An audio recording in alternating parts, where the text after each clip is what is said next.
এর ভেতর ঠিকই লাগে।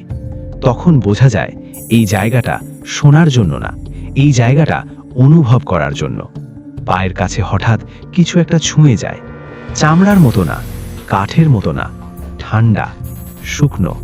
পা সরাতে গেলে পা ওঠে না, কারণ ওই মুহূর্তে তুমি আর দাঁড়িয়ে নেই, তুমি ধরে রাখা। গাছটা তখন আর শুধু গাছ না, ওটা একটা শরীর যার ভেতরে অনেক কিছু আটকে আছে। ওগুলো মরেনি, ঘুমায়ও না, ওগুলো শুধু অপেক্ষা করে। আর তুমি এই মুহূর্তে ওদের অপেক্ষার জায়গায় দাঁড়িয়ে আছো।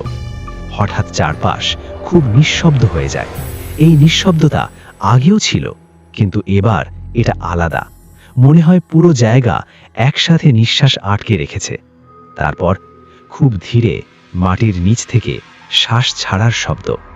একটা না, অনেকগুলো। এই শব্দের ভেতর কোনো রাগ। পরের পার্টের জন্য একটা কমেন্ট করুন এবং আমাদের চ্যানেলটি সাবস্ক্রাইব করুন। ধন্যবাদ।